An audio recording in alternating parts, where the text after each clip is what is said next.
श्री गणेशाय नमः। जय श्री कृष्ण। राधे राधे। नमस्कार दोस्तों आप सभी को सोमवती अमावस्या की हार्दिक शुभकामनाएं। ईश्वर आप सभी के व्रत एवं उपवास को स्वीकार करे, आप सभी की सारी मनोकामनाएं पूरी हो। दोस्तों आज इस वीडियो में आप चैत्र मास की अमावस्या तिथि के बारे में जानेंगे। आप जानेंगे चैत्र मास की अमावस्या तिथि कब है, 7 या 8 अप्रैल को। आप जानेंगे अमावस्या तिथि कब प्रारंभ हो रही है और यह कब समाप्त होगी। साथ ही आप जानेंगे इसके पूजा का शुभ मुहूर्त और पूजा विधि के बारे में। स्नान दान का शुभ मुहूर्त क्या होगा, आप जानेंगे इस दिन किए जाने वाले कुछ विशेष कार्यों के बारे में। साथ ही आप जानेंगे आज के दिन किन बातों का ध्यान रखना चाहिए, किन नियमों का पालन करना चाहिए, कौन सी वह गलतियां हैं जो आज हमें भूल से भी नहीं करनी चाहिए। साथ ही आप श्रवण करेंगे सोमवती अमावस्या की पावन व्रत कथा। तो चलिए दोस्तों आज का यह वीडियो शुरू करें। दोस्तों चैत्र माह के कृष्ण पक्ष की अमावस्या तिथि बेहद खास है। इस साल चैत्र मास की अमावस्या तिथि सोमवार के दिन पड़ रही है, जिसके कारण ये अमावस्या सोमवती अमावस्या होगी। इस दिन सुहागिन महिलाएं सोमवती अमावस्या का व्रत रखकर शिव और गौरी की पूजा करती है। अमावस्या का दिन पूरी तरह से पितरों की पूजा के लिए समर्पित है। इस दिन किसी भी तरह का शुभ कार्य नहीं करना चाहिए। हालांकि यह दिन गंगा नदी में पवित्र स्नान, पितृ तर्पण, पितृ पूजा, पिंडदान और ब्राह्मणों को भोजन आदि कराने के लिए शुभ माना जाता है। दोस्तों चैत्र मास की अमावस्या 8 अप्रैल दिन सोमवार को है, इसीलिए उस दिन सोमवती अमावस्या है। चैत्र मास के कृष्ण पक्ष की अमावस्या तिथि 8 अप्रैल को तड़के 3:11 से शुरू होगी और यह तिथि उस दिन ही रात 11:50 पर खत्म होगी। ऐसे में उदया तिथि के अनुसार सोमवती अमावस्या 8 अप्रैल को है। इस दिन स्नान दान के लिए शुभ समय ब्रह्म मुहूर्त 4:32 से 5:18 तक है। ब्रह्म मुहूर्त में आप सोमवती अमावस्या का स्नान और दान कर सकते हैं। इस दिन अमृत सर्वोत्तम मुहूर्त सुबह 6:03 से सुबह 7:38 तक है। दोस्तों सोमवती अमावस्या के दिन इंद्र योग और उत्तर भाद्रपद नक्षत्र है। इंद्र योग 8 अप्रैल को सुबह से लेकर शाम 6:14 तक है। वही उत्तर भाद्रपद नक्षत्र सुबह से लेकर 10:12 तक है। उसके बाद से रेवती नक्षत्र शुरू हो जाएगा। इंद्र योग को शुभ और सुख सुविधा में वृद्धि वाला माना जाता है। आइए दोस्तों अब हम जान लेते हैं इस दिन के कुछ शुभ और अशुभ मुहूर्त के बारे में। दोस्तों इस दिन सूर्योदय 6:16 AM पर होगा और सूर्यास्त 6:41 PM पर होगा। चंद्रोदय का समय रहेगा 5:46 AM पर और चंद्रास्त का समय रहेगा 6:27 PM पर। राहु काल का समय रहेगा 7:49 AM से 9:22 AM तक। दोस्तों वैदिक भारतीय ज्योतिष के अनुसार राहु काल एक ऐसी अवधि है जिसे किसी भी नए उद्यम के लिए अशुभ माना जाता है। अभिजीत मुहूर्त का समय रहेगा 12:03 PM से 12:53 PM तक। अमृत काल का समय रहेगा 5:57 AM से 7:22 AM तक और दूसरा होगा 5:22 AM से 6:48 AM तक। ब्रह्म मुहूर्त का समय रहेगा 4:39 AM से 5:27 AM तक। ज्योतिष शास्त्र के अनुसार अमावस्या का दिन बहुत शक्तिशाली होता है। यह दिन चंद्रमा की पूजा के लिए समर्पित है। इस दिन चंद्रमा अपने अस्त काल में होता है। यदि आपकी जन्म कुंडली में चंद्रमा खराब स्थिति में है तो यह निश्चित रूप से आपकी भावनाओं और संवेदनाओं को प्रभावित करता है। अमावस्या के दिन चंद्रमा को जल चढ़ाने और भगवान शिव की पूजा करने से शुभ फलों की प्राप्ति होती है। सोमवती अमावस्या के दिन व्रत रखकर शिव और पार्वती की पूजा करने से सभी संकट दूर होते हैं और पाप से मुक्ति मिलती है। इसके साथ ही वैवाहिक जीवन की समस्याएं दूर होती है। सोमवती अमावस्या पर स्नान और दान करने से पितर खुश होते हैं। तर्पण करने से पितरों का आशीर्वाद प्राप्त होता है। दोस्तों, सोमवती अमावस्या हिंदू धर्म में विशेष धार्मिक महत्व रखती है। इस दिन सुहागिन महिलाओं द्वारा अपने पति की दीर्घायु कामना के लिए व्रत रखने का विधान है। इस दिन मौन व्रत रखने से सहस्र गोदान का फल प्राप्त होता है, ऐसा पुराणों में वर्णित है। विशेषकर सोमवार को भगवान शिव जी का दिन माना जाता है, इसीलिए सोमवती अमावस्या पर शिव जी की आराधना, पूजन अर्चना उन्हीं को समर्पित होता है।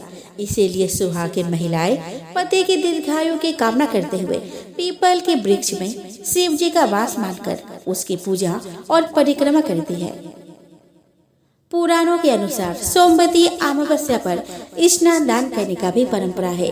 वैसे तो इस दिन गंगा स्नान का विशिष्ट महत्व माना गया है, परंतु जो लोग गंगा स्नान करने नहीं जा पाते वे किसी भी नदी या सरोवर तट आदि में स्नान कर सकते हैं तथा शिव पार्वती और तुलसी जी का पूजन कर सोमवती अमावस्या का लाभ उठा सकते हैं। दोस्तों, ऐसा माना गया है कि पीपल के मूल में भगवान विष्णु, तनिय में शिव जी तथा अग्रभाग में ब्रह्मा जी का निवास होता है।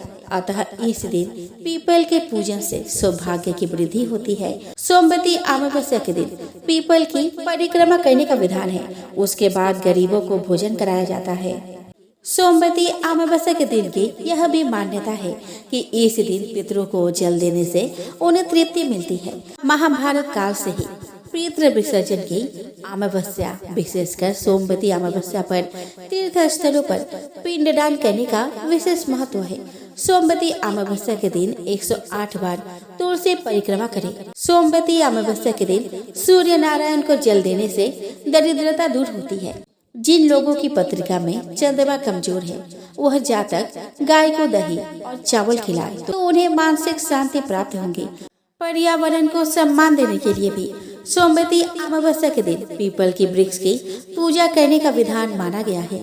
मान्यता है कि पीपल के पेड़ में त्रिदेवों का वास होता है, इसीलिए इस दिन पीपल के जड़ में जल और दूध चढ़ाना चाहिए। इसके बाद फूल, अक्षत, चंदन आदि से पूजा करनी चाहिए। पीपल के पेड़ की 108 बार परिक्रमा धागे से करनी चाहिए। इसके बाद पीपल के पेड़ के नीचे दीपक जलाना चाहिए। इसके बाद सामर्थ्य के अनुसार दान करना चाहिए। ये नियमों का पालन करने से पितृदोष, गृह दोष और शनि दोष के अशुभ प्रभाव दूर होते हैं और घर परिवार में शांति बनी रहती है। दोस्तों, अमावस्या के दिन गंगा स्नान करें। यदि संभव ना हो तो जातक नहाने के पानी में गंगा जल की 2-3 बूंदे मिलाकर उस पानी से नहाए। स्नान के बाद सूर्य देव को अर्घ्य दे और सूर्य मंत्र का जाप करें। इसके बाद भगवान गणेश की पूजा करें और भगवान विष्णु और भगवान शिव की पूजा करें। दोस्तों, यदि आप व्रत रखना चाहते हैं तो व्रत का संकल्प लें और यदि नहीं तो सामान्य पूजा की जा सकती है। भगवान विष्णु को पीले फूल अर्पित करें।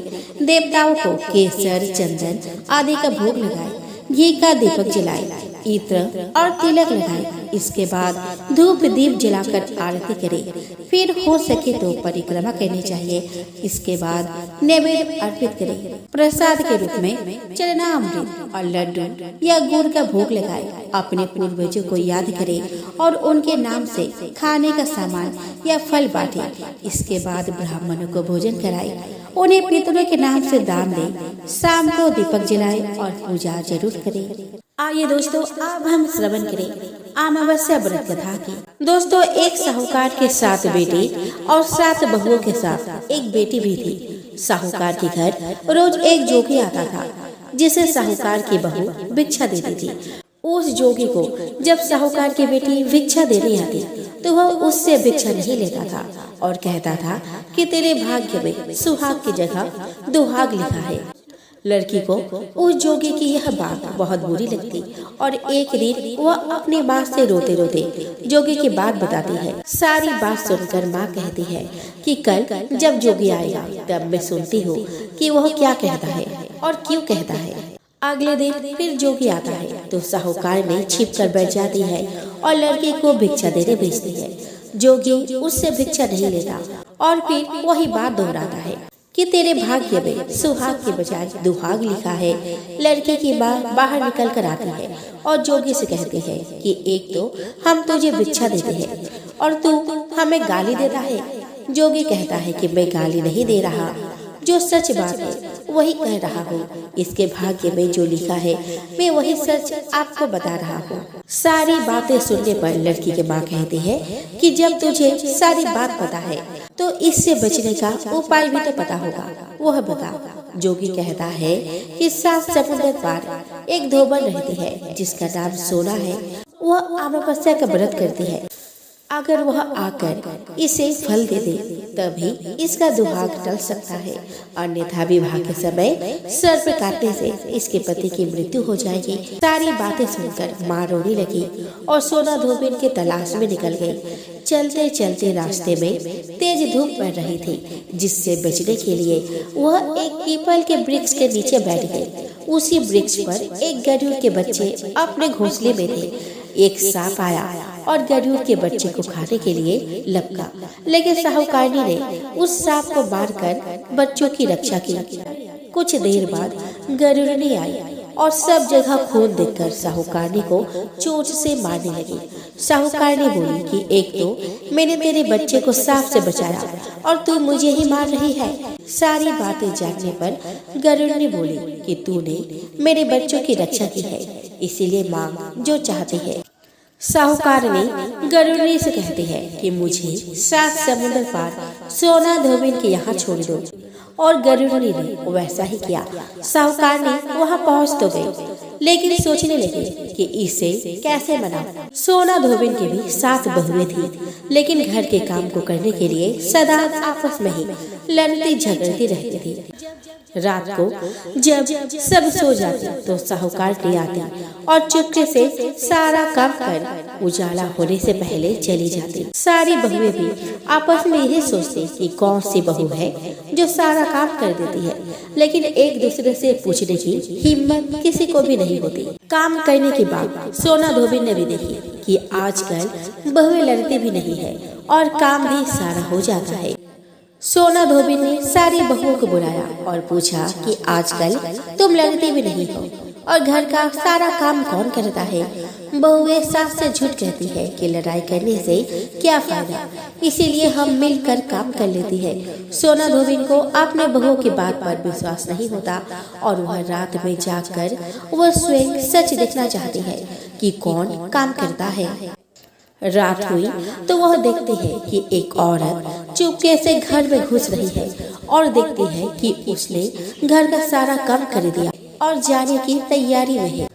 जैसे ही साहूकारनी जाने लगती है तो सोना धोबिन उसे रोकती है और पूछती है कि तुम कौन हो और क्या चाहते हो।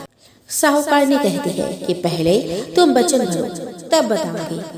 वह वचन भरती है। तब साहूकारनी कहती है कि मेरी बेटी के भाग्य में दुहाग लिखा है, लेकिन तुम अमावस्या का व्रत करती हो तो मेरे साथ चलकर उसे सुहाग दे दो। सोना धोबिन वचन से बंधी थी तो वह साहूकारनी के साथ चलने को तैयार हो जाती है। जाते हुए सोना धोबिन अपने बेटों व बहुओं से कहती है कि मैं इस औरत के साथ इसके बेटी को सुहाग देने जा रही हूँ, लेकिन अगर मेरे पीछे से तुम्हारे पिताजी मर जाए तो उन्हें तेल के कूपे में डालकर रख देना। धोबिन साहूकारनी के घर पहुँच जाती है। साहूकारनी अपने बेटी का विवाह करती है तो फेरों के समय सोना धोबिन कच्चा करवा, दूध तथा तार लेकर बैठ जाती है। कुछ समय बाद सांप आया और दूल्हे को डसने लगा तो सोना धोबिन ने करवा आगे कर तार से सांप को बांध दिया और सांप मर गया। अब सोना धोबिन ने लड़की को सुहाग दिया और कहा कि जितनी अमावस्या मैंने की है उन सभी का फल साहूकार की इस लड़की को मिलेगा और आगे जो अमावस्या मैं करूंगी उसका फल मेरे पति और बेटों को मिलेगा। सभी लोग अमावस्या की जय जयकार करने लगे। सोना धोबिन अपने घर वापस जाने को तैयार हुई तो साहूकारनी ने कहा कि तुमने मेरे जमाई को जीवन दान दिया है, इसीलिए तुम जो चाहे मांग लो। सोना धोबिन बोली कि मुझे कुछ नहीं चाहिए और वह चली गई। रास्ते में चलते हुए फिर से वही अमावस्या का व्रत आ गया। और उसने पीपल के पेड़ के नीचे बैठकर कहानी कही, व्रत रखा और पीपल के पेड़ की 108 बार परिक्रमा की। पीपल के पेड़ की पूजा के बाद वह घर जाती है तो दिखती है कि उसका पति मरा पड़ा है। रास्ते में जो अमावस्या का व्रत उसने की थी उसका फल अपने पति को दे दिया, जिसके प्रभाव से वह पुनः जीवित हो उठा। सब कहने लगे कि तूने ऐसा क्या किया जो तेरा पति जिंदा हो गया। वो कहते हैं कि मैंने तो ऐसा कुछ भी नहीं किया, बस रास्ते में अमावस्या का व्रत आ गया तो मैंने वह व्रत को कर लिया। कहानी कही और पीपल की वृक्ष की 108 बार परिक्रमा की। अब तो सारी नगरी में ढिंढोरा पिटवा दिया गया कि हर कोई अमावस्या का व्रत करेगा, पूजा करेगा, व्रत रखेगा, कहानी कहेगा और पीपल की वृक्ष की 108 बार परिक्रमा करेगा। हे अमावस्या माता, जैसे आपने साहूकार की बेटी का सुहाग दिया वैसे सबको दे दो।